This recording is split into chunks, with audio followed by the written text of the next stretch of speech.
Hello and welcome to another one of my videos. It just so happens to be that this will be the second video in 3 days, which I guess is progress.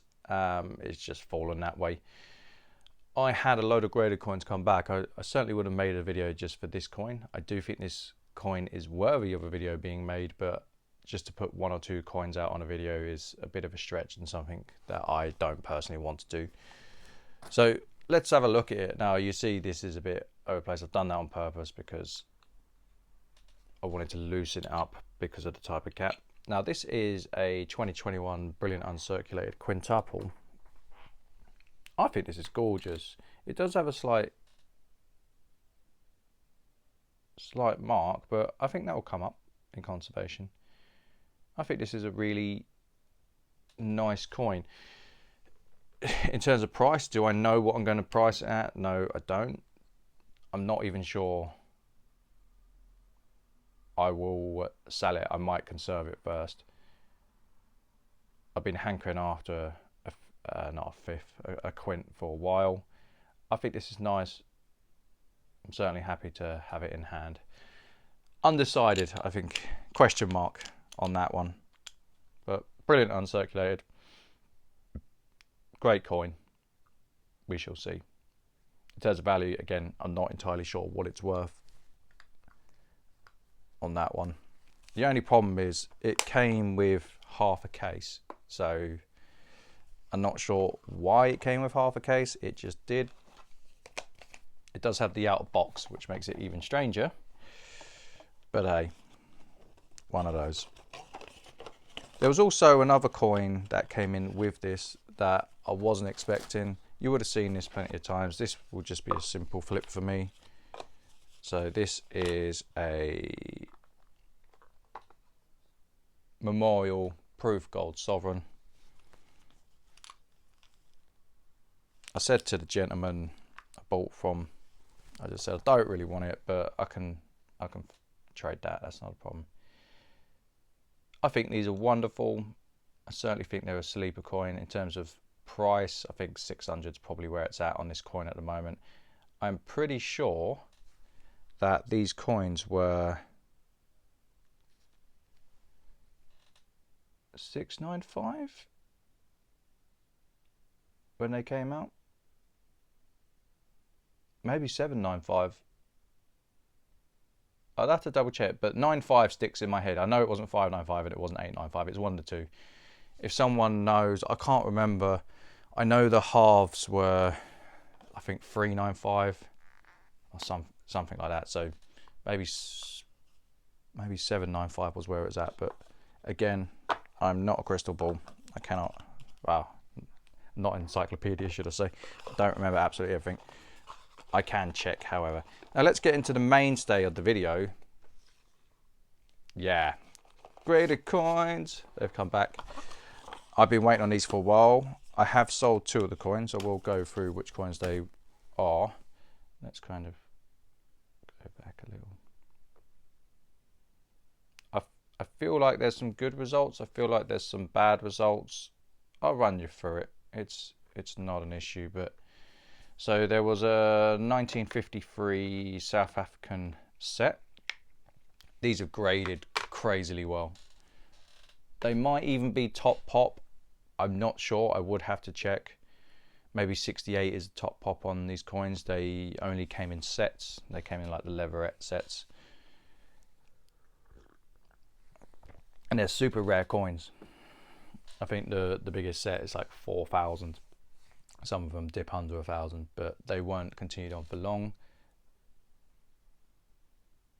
I think these are wonderful. Now in terms of price, I wouldn't be shocked if this is a £300 to £400 coin and this is say a £600 to £800 coin. I'd have to check. I did have one prior, sold it cheap to a dealer. I think that went for $620, $630 to a dealer. Yeah, I'm pretty sure it went for that. I'd have to double check my numbers, but it will get priced accordingly anyway. So there's those 2. Oh, there's another kind of set. This is something I won from auction. I was incredibly disappointed with this. So it's an 1887 half and full set. It'd been put together by an independent mint. And when I looked at it, I was like, and I'll show you what I mean in a second. I thought the half was a proof. So I was like, I'm going to be big on this, and if I lose out, I lose out. That's okay. Now 61, I thought this was hard done by. I had this down as maybe a 62, 63. But then after they cleaned it, it shows all the underneath stuff, I guess. So fair enough. Now this is what I thought was a proof, and I penciled this in for 65. Bitterly disappointed with this. Will I make my money back on this set? Well, no, probably not once I've taken into account grading, but that's okay. You don't win on absolutely everything. I still think this is an absolutely wonderful coin. It's just, see what I mean about, so I didn't get amazing pictures. So when I looked at it, I was like, oh, I think that might be a proof. I was like, it put the question mark in my mind.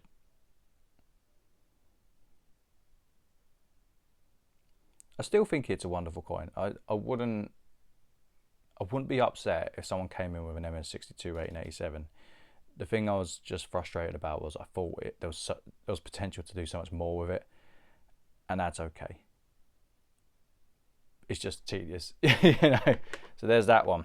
Now this one has been sold. Again, this is another. This is another coin I got in where I thought the grade was. It came in as a 69. It came in a PCGS slab, and I went, no, not a chance. That's a 70. This has been sold. This has a new owner. Some guy dropped me a line and just said, oh, I know someone who wants the double. I've heard you got the double. And I went, yeah, it's that grade, and absolutely stunning. This is the second one that's passed through my hands. One went to Australia. Can't seem to keep them, which is, well, that's my job. I can't keep them all, so it's not a bad thing. So yeah, it came in. I thought it was wrong. I put my money where my mouth was, and I got it regraded with conservation. There was a mark on the other one. I got a red Sharpie. I put a ring around it and just said conservation with a question mark, and just sent it back in. So yeah, sometimes it pays to just take that risk, you know, and sometimes it works off. Sometimes it doesn't, as you can see from the coin next to it, but sometimes it does. This one,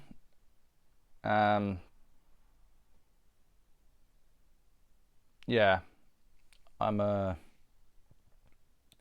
thought this was harsh. When I bought this, I thought maybe it could push a 61. Saying that, I've graded a lot of shields over the years, and 58 tends to be the benchmark. So in my head I said, very, very, very good day, it's going to be a 61, because for some reason they don't grade at 60. Bad day, it's going to be a 58, I think, and it come back at 55, and I just went, oh no. But I want to be frank about it, actually, because this is not a bad coin. Visually it's pleasing. You know, the hairline is decent. I think a 55 is harsh, but it's a very visually pleasing coin. So is it such a bummer that it didn't get a 58? In terms of monetary sense, not really. The difference is not at all that much. There seems to be an added premium on the MS coins. It has to be a certain year or certain mint mark to really get more money when you go into AU territory. I was just a bit disappointed because, again, I thought there was more to come from it. So, right, let's go through the half. I had a client come in for a supplier, and they had some falls and some halves, and I just sent off a few and I sold the others for a spot because they were trash. This one came back a PF 70, so this I'll probably value around 325. I've been selling them to a client of mine for 325. I think he's changed tact, which is fine, but that's why I'll be listing it myself. There is something I will show you in a second that I hadn't noticed until I got these coins and put them side to side. There's a PF69 1979. Again, I sent it in because you don't win the lottery unless you buy a ticket. 69 is fine. This is for my private collection. I've already been asked about this. I'm not selling it, so don't ask. Right, you can ask, but it'll be a swift no. I'm trying to add some decent quality Morgans. I thought this would do better than a 61, but equally I bought it because I liked it. You know, it's not a problem for me. It's probably not worth what I paid for it in terms of getting it graded. That's fine. I just want to put some things to one side that I can look at on occasion that are not that expensive, that I will enjoy. It's all well and good having the gold coins, the big gold coins, the historical numismatic plays, but you've got to be prudent as well, in the sense that what if someone will rob you? It's a lot easier to be robbed of a few £100 worth of high quality, say, dollars or coins that you enjoy, than someone rob you for, say, 15-20k worth of numismatic items. That's just my way of thinking. I will enjoy that. This is coming off the table. This is mine. There was a 2009 PF70, a 2008 PF70, another 2008 PF70, a 2010 PF70. So I've got these all, I've got at 600 posted. Now this is where I'm going to show you the difference, because this really shocked me. Right. Looks really gimmicky, doesn't it?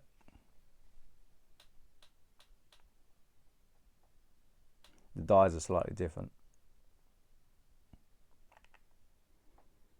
This one looks like cartoony, whereas this one looks chiseled in a way. I never realized that was even a thing until I saw it yesterday. And I was like, oh, okay. This has been sold via to one of my customers. It was a complete fluke. 1996 PF69. Again, I wasn't sure how this would grade. I had a feeling it would be a 69 or a 68. I had my fingers crossed that it would be a 70, but they're very hard to get into the 70s in the 90s, or the mid 90s anyway. I know, I think it's 98, 99. They're relatively common coins, I think. The early 90s, so 1990 onwards, they're rare coins. But a client that I deal with quite often, we often fanboy over American coins. He just said to me, he's like, you don't by any chance have something from 1996? And I went, oh, do you know what? Believe it or not, I do. And it's very rare I can do that. I don't carry that much stock these days. I said, I've got a 1999 Proof Sovereign. I said, it ain't going to be cheap though, because it's one of those years. I got a 1989 half. This is the second half I've had in a row at a PF69. This was pretty disappointing for me. I thought this could have been a 70, but even so, it's a £450 coin at 69, or there or thereabouts. Obviously, prices change in the short to medium term, but 450 is probably where it's at on this particular coin. Should have been a 70. I thought it was gorgeous when I saw it. I was like, yeah, that'll do well, but I'm not a grader. I got a 1983 PF69. Again, just buying a ticket for the lotto. I didn't think much of that. This is where I did well. So this is a 1982 PF70. I think this is worth about £900. I've done very well on this. Now, I didn't have this down as a 70. I just went, nah. That's that's probably going to be a 69. It's okay. I did well when buying. I bought them, I think spot had dropped, and I paid a minimal premium over. Like when they come in, some of the coins were they were bought in a collection, and some of them I just sold off for a loss straight away. So it was really a case of I've paid above on some things and below on some things, and I just hope that the big ticket coins shine through. And luckily in my case, there's enough to cover it, because getting these coins graded cost me like 600 odd quid. So you've got to take that into account as well, and you've also got to take out the postage and packaging. It's not that I'm trying to justify myself. Like, at the end of the day, I'm a business and I make money. It's more I'm trying to give people an idea of what to do if they ever buy collections, and they may do. You don't know. I don't know who's watching these videos. And last but not least, there's a 2019 PF70.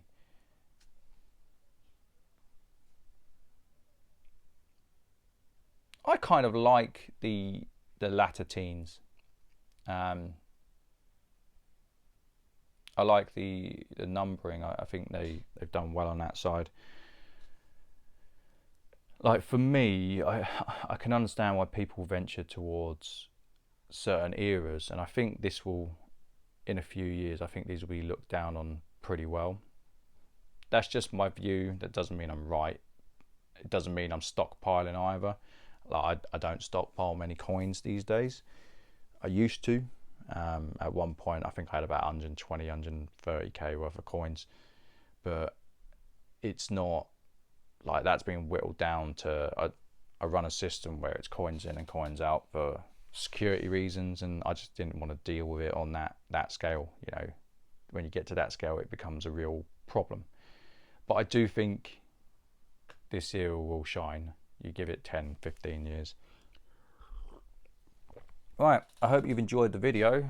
As per usual, it's all for sale, except for the Morgan. That's for me, and the stuff that's obviously been sold. I do hope you've enjoyed it. I will try and be more consistent. I'm not making promises. I know I don't want to say I've let people down, because I've got to balance my needs as well, but I need to at least do one a week, I guess. But yeah, I hope you enjoyed it, and I'll see you on the next one. Bye.